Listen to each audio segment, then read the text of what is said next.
And hello, kamusta kayong lahat at welcome sa isang edisyon ng Sir Lupet TV kung saan ang mga mahirap ay dumadali at ang mga madali ay humihirap. If bago ka pa sa channel na to or kakabukas mo lang ng iyong YouTube, inaanyayahan kita na mag-subscribe dito sa Sir Lupet TV. So weekly ay nag-upload tayo ng mga videos na may kinalaman sa mathematics grade 7 hanggang grade 10, general mathematics, pre-calculus at ibang mga bagay patungkol sa engineering. Ako si Sir Lupet at sa ngayon ay may sipon ako, pero wag kang maglala, hindi naman ibig sabihin na pinanood mo to ay magkakasipon ka rin. So ingat ka lang, wag mo akong tularan. Okay. So ngayon, ang pag-aaralan natin tungkol sa standard equation ng ellipse at standard equation ng hyperbola. So pinagsama ko na kasi meron tayong video tutorial para sa circle and parabola. So dito ang pinag-uusapan muna natin, pag-uusapan natin ngayon ay kung paano nga ba i-convert ang general equation ng ellipse at hyperbola papunta sa standard equation. So bago natin i-introduce yung general form, dapat alam muna natin yung mga tinatawag na standard equation. So dito, para madali tayo, no, mapapansin nyo lang, pinagkaiba lang ng standard equation ng ellipse at hyperbola ay yung subtraction, yung operation. No? Dito ay, sa ellipse ay addition, and then sa hyperbola ay subtraction. And then pareho natin siyang ini-equate sa 1. Okay? Now, merong conditions dito. We have A is greater than B and B is greater than 0. So, dito po yan para sa ellipse. Kailangan yung A ay laging mas malaki sa B. And then, mas malaki dapat sa 0. Kung, so, ganyan po siya, no? Yan yung conditions natin lagi. Now, para naman sa hyperbola, meron tayong A is greater than 0 and B is greater than 0. So, ito pong mga equations po na to ay about horizontal ellipse and horizontal hyperbola lang po, no? Yan. So, maybe in other times, gawa na lang ako ng video, separate video para naman sa vertical ellipse and vertical hyperbola. Pero ito po, kapag begin rough po natin ito, ang kalalabasan po niyan ay horizontal ellipse and horizontal hyperbola. Na kung saan, yung major axis at transverse axis po nila ay naka horizontal. Now, ang tanong po ay gaano kahalaga po na nililipat natin sa standard equation yung general equation. So, malaking bagay po yun kasi kapag naka-standard equation na siya, madali nating makita yung center. Etong H and K. Yan. Madali lang nating makita H and K. Bukod doon, madali din natin makita yung value ng A at value ng B. So, yung A nakakatulong para makuha yung major axis, tsaka sa B naman minor axis ng ating ellipse. While yung A naman, transverse axis po, nakakatulong po ang A para makuha yung transverse axis, and ganoon din naman yung B para sa minor axis ng hyperbola. So, para po mas maintindihan nyo yan, meron po tayong mga naunang video tutorial para po sa ellipse and hyperbola. So, itong video po na to ay magfo-focus po sa kung paano natin ilipat from general equation ng ating mga ellipse and hyperbola papunta sa kanyang general standard equation pala, no? So, dapat maging ganito ang itsura ng ating mga final answer. So, ready na ba kayo? Okay, so simulan natin to. For example, magsimula muna tayo sa ellipse. Okay. So, ito yung ellipse in general form. So, mapapansin nyo po, may dalawang klase ng general form, no? So, yung general form, yung iba pong mga given sa mga textbooks or sa other sources na makikita nyo, ini-equate po nila sa 0. Okay? While yung iba naman po ay ginagawa nila, yung constant term ay nasa right side ng equation. Ayan. So, dito po, sa ellipse, binigay kong example ay parehong 0. So, yung mga constant term niya po ay yung 100 and then yung negative 11.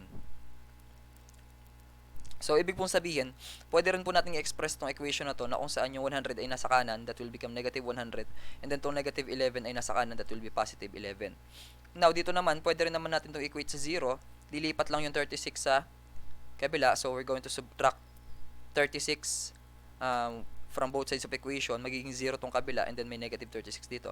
Same thing dito, mag-plus lang tayo ng 71 to both sides of equation. Mangyayari, makakancel tong negative 71, 0 na po dyan, and then magiging dito naman ay plus 71. Okay. So, for now, let's start with ellipse muna. So, paano natin i-convert ang ellipse in general form of equation niya? Ito pong dalawang example natin. So, gagawin natin siyang standard equation ng ellipse. Okay. So, let's begin. So, ang first step po na pwede natin gawin ay pagsamasamahin lahat ng um, x, no? So, kung matatandaan nyo po, ito po yung step ginagawa natin sa circle. Okay? And kahit sa parabola po, no? So, 4x squared, and then katabi niya yung negative 40x. Okay? 4x squared minus 40x. Yun na po siya. Next, susunod po natin, kumbaga, itong part na to ay nire-regroup lang po natin siya. So, we have plus 9y squared, and then plus 36y. Yan. And at this point in time, ilipat na rin po natin yung 100. So, para mas makita nyo yung process, hindi siya nililipat, no? So, we have plus 100. Yan, kasi ang option natin, ang instruction na gagawin natin ay dapat mag-subtract tayo ng 100. Ganon din po sa kabila. So, we have 0 minus 100. Yan. So, para hindi po ay masanin na nililipat-lipat lang. Pero obviously, ganoon naman nangyayari. Now, sa susunod na equation natin, ganito na po yung mangyayari. Mapapansin nyo po, etong 100 minus 100, mawawala na po yan. And then, this will become negative 100. Now, what will you notice here is, pwede nating i-factor itong 4x squared minus 40x at saka 9x squared plus 36y. So, apply po natin dyan yung factoring by greatest common factor. Okay? So, tignan natin. Ano po ang greatest common factor ng 4x squared at negative 40x, no? So, sa process po na to, nilalabas lang muna natin yung number. Number lang ilalabas natin, hindi po yung kanyang variable. Kasi ang susunod natin gagawin ay we're going to apply completing the square. So, ilabas po natin yung 4. Yan. Okay? Kasi po, meron tayong 4 times 1 and then 4 times 10.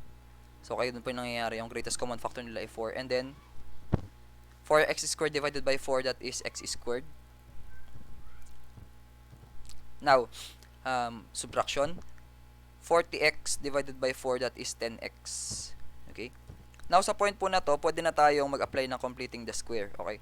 So, completing the square po natin is x squared minus 10x, no? So, itong 10, di-divide natin sa 2. Okay? So, 10 divided by 2 is positive. 10 divided by 2 is 5. And then, we're going to get the square of 5, that is plus 25. Okay? Then, close natin ng parenthesis. Now, sa kabila, ganun din po gagawin natin. Mapapansin nyo na pwede rin siyang i-regroup. And then, 9 ang kanyang GCF. Because 9 times 1 is 9. And then, 9 times 4 is 36. Okay? So, 9. Next. Our next step will be 9y squared divided by 9. Ang magiging matitira lang ay y squared. Next step. Ang susunod po, 36y divided by 9. Dito, this will become 4y plus 4y. Sabi ko nga po, kung kayo po ay nalilito, pwede nyo siyang i-check anytime. Okay. Next, completing the square, 4 divided by 2 is 2, and then 2 squared is 4. So, plus 4. Yan, plus 4 gawin natin. Now, medyo may tricky part po to. Kasi, napansin nyo, meron tayong numbers sa labas. Okay? So, since meron tayong numbers sa labas, ganito po ang gagawin natin. So, kinapi ko lang muna po yung negative 100, which is nandun na po. Mula kanina, nandiyan na yan. Okay.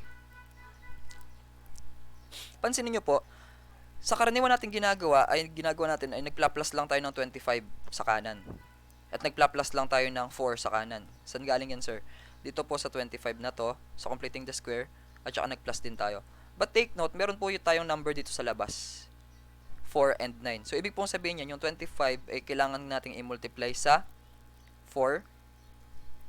So, ito yon yung 4 na nasa labas. And then, tong 4 naman, na plus 4 natin, ay kailangan nating i-multiply naman sa number na nasa labas, which is 9. Yan. And then, simplify this further. Okay, so ano pong makikita natin ngayon dito? What we will have here is negative 100 plus 100, kasi 25 times 4 is 100 yan eh.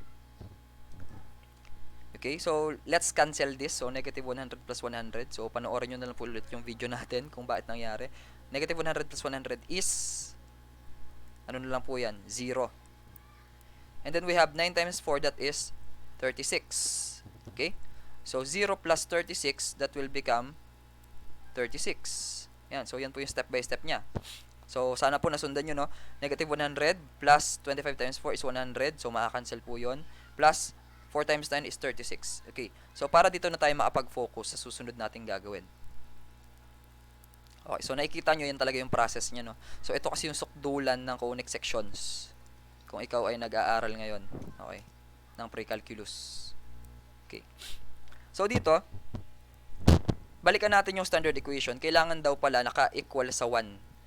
So, ibig pong sabihin, para maging 1 yung nasa kabila, kailangan natin siyang i-divide both sides by ilan? 36. So, bakit 36 yung napili kong number? Hindi ko favorite yung 36. Pero, ibig sabihin lang nun, ito po ang ibig sabihin kung bakit yun ang napili natin. Kasi po, yung term, yung number na nasa kanan natin ay 36. Okay? So, para maging 1 yung nasa kanan, kailangan i-divide ko siya both sides by 36. Okay? So, let's do this. So, kailangan kong i-divide sila by 36 and then ito rin ay i-divide ko by 36. Okay? So, itong 36 na to ay i-divide din natin sa 36. Okay? So, kapag nangyari na po yan, ang gagawin natin kasunod is, so, we have to simplify. So, ang susunod na po mangyayari dyan ay maghihiwalay sila, no? So, the point na maghihiwalay sila, ganito po yung mangyayari. Yan. Since 36 po ay naka-all over, ibig sabihin, they share the same denominator naman po yan. Ibig sabihin yan. So, 36 dito. And then, itong kabila, 9y squared naman. Ito, itong buong part na to. Yan. And then, they will share the same denominator, which is 36, no? So, dito po, makikita nyo sa kabila, we have 36 divided by 36 is equal to 1 na lang po yan. Now, mag-focus na po tayo dito. So, we're going to factor this. Notice na itong x squared minus 10x plus 25 at itong y squared plus 4y plus 4 ay isang special product. Yan po ay tinatawag nating perfect square trinomial. So, meron tayong video tutorial para sa factoring ng perfect square trinomial. I recommend you na panoorin din po yun. Okay? Now, 4, 36 and then 9, 36. Mapapansin nyo po, sila ay mga divisible to each other, no? Divisible sila sa isa't isa dyan. So, what we will do next is we have to simplify itong buong ito. Okay? So, paano yan? So, apply na natin sabay ang factoring by perfect square trinomial, yung factoring perfect square trinomial at yung division. So, we have 36 divided by 4. Yung sagot po ay hindi sa taas masusulat, kundi sa ilalim. So, 36 divided by 4 is 9. And 36 divided by 9 is 4. Okay? Yan, 4. Next, dito pong sa taas, x squared minus 10x plus 25. Kapag finactor po natin yan, that will become x minus 5. Okay. So, panoorin nyo po yung iba nating video para malaman nyo po kung ano yung kanyang, kung bakit nangyari yun, no? Yan. And then, y squared plus 4y plus 4, yan naman po ay magiging y plus 2. Yan. So, y plus 2 naman po ang kanyang. Yan. So, nakita nyo po kung gaano siya kagulo kanina or kung gaano siya kalawak. So, ito na lang po siya ngayon. Yan. So, ito na po ang ating standard equation ng given na ellipse kanina. So, yung given natin ay nandun sa taas. Ito. Yan. So, ito po yung given natin. So, this is the ellipse in general form. Okay? And baka maubusan ako ng enter dito. So, I have to delete this part para yung next example na naman. So, yan. So, again, ayan po ang ating standard equation. Okay? So, let's give another example para naman po sa ellipse. Ellipse pa rin. So, this time, medyo mas bibilisan na natin dahil nakapagbigay na tayo ng example.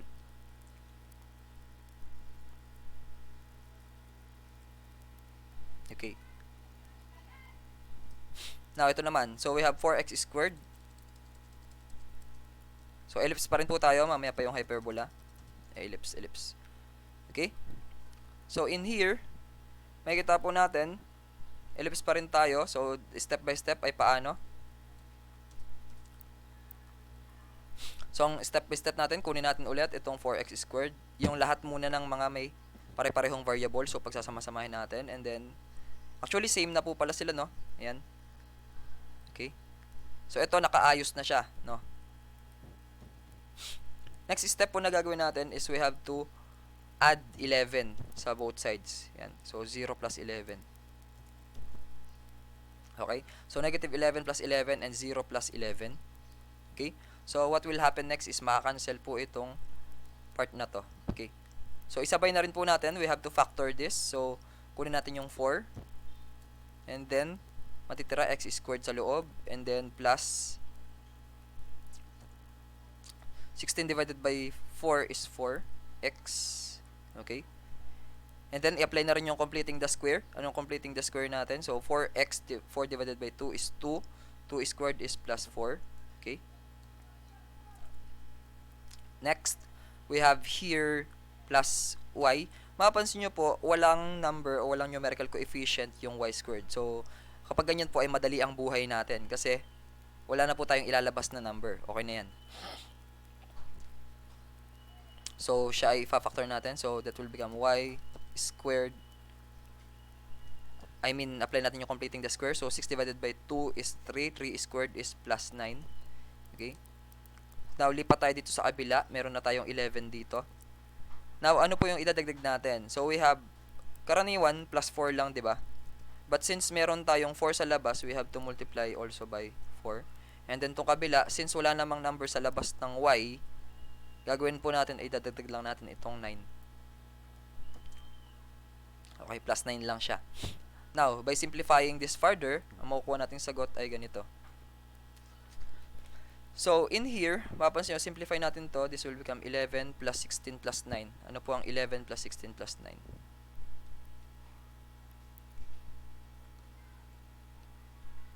So, ang 11 plus 16 plus 9 ay 36. Yan. So, what will happen next? Ano na pong gagawin natin dito? So, we have to simplify this further. So, para ma-simplify natin siya, kukunin natin ay itong part na to. So, we have to factor this. Factor na natin siya, yung 4, lalabas natin. And then, nasa labas naman talaga siya. So, this part will become,